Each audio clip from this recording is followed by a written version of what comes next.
Hi guys, an update video here with some of the things that have changed around here in terms of acoustics.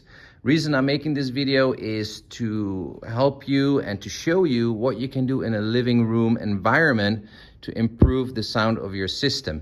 And it doesn't matter if you have higher end gear or middle end gear or lower end gear. The room, I'm really convinced, is at least 50% of your listening experience. It's a component that you need to take into account. Maybe even the first one, hey, the room that you're listening in, how does it perform? Because there's performance to a room too.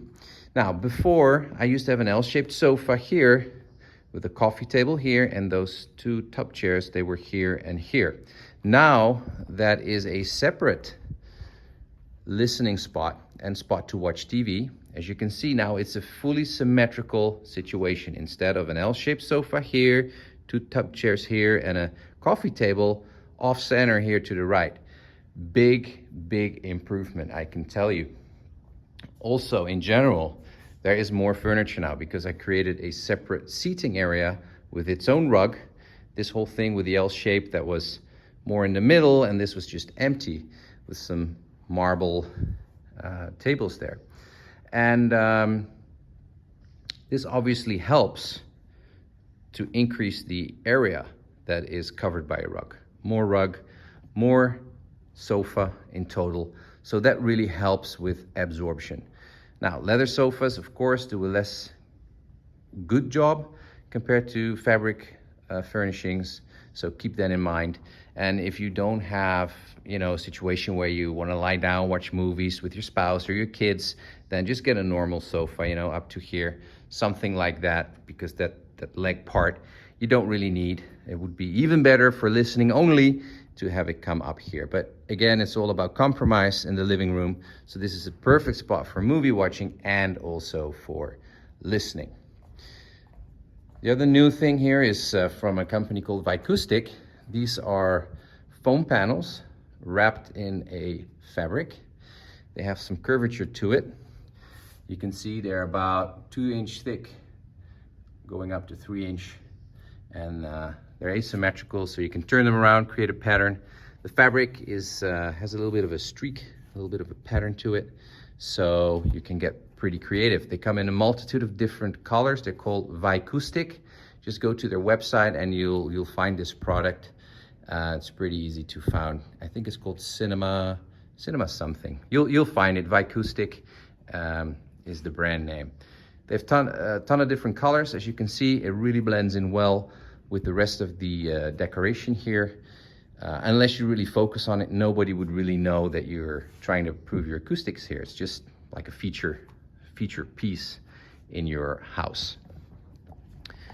Then my TV, this is 77-inch, so quite a large surface. Just imagine not covering that at all. It will be pretty glaring.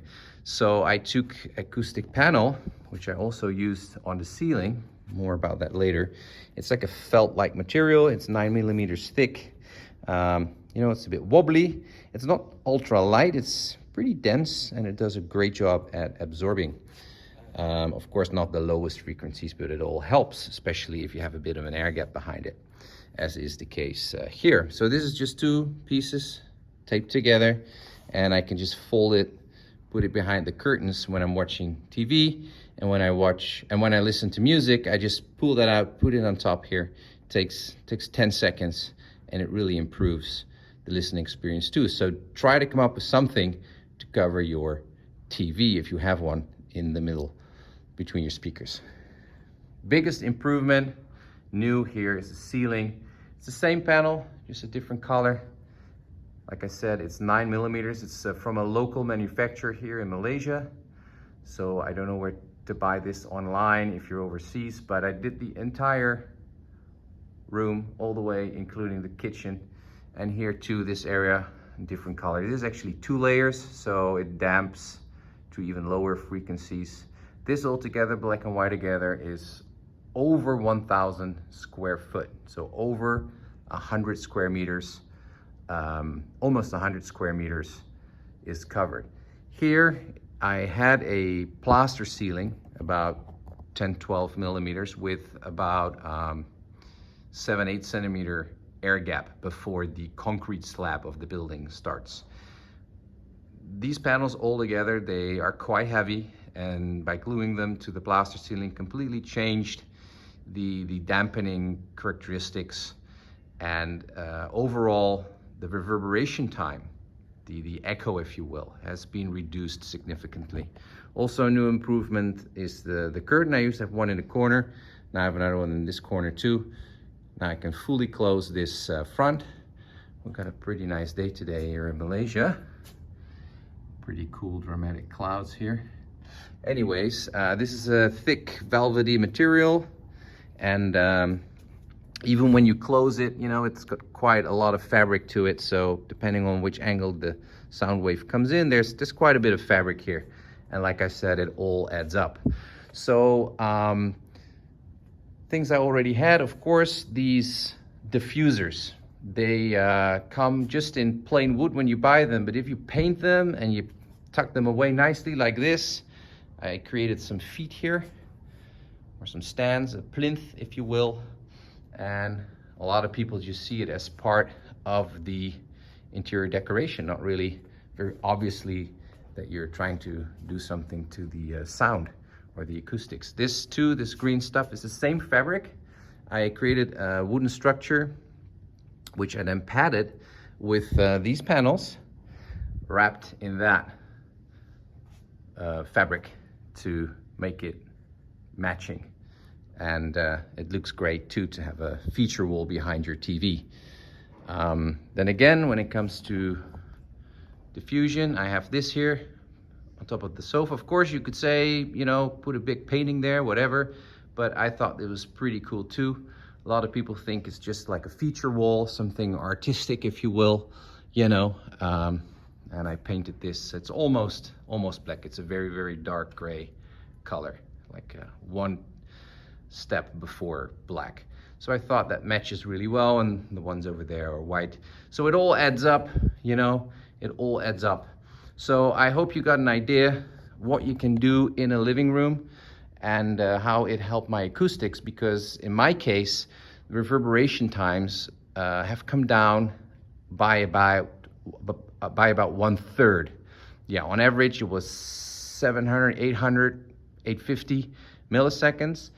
That has come down by 250 to 350 milliseconds. And that may not look like much, but it's a huge, huge difference. You can really hear it. And I really encourage everyone to get creative on how to tuck away, how to sneak in acoustic materials into your room to improve the sound, because your room really, it is your first component. It's 50% of your listening experience. I'm not exaggerating. 50%, it's a component. So your question should be, how does my room perform? Before you take into account your chain, most people start at the source, like a DAC or, you know, turntable. No, the first thing is your room. So I'm very happy that I invested the time and money into these treatments, because it makes a ton of difference, guys. If I walk to the hallway here, you'll be immediately aware of the change in my voice, the way I sound. It's just very echoey, if you will.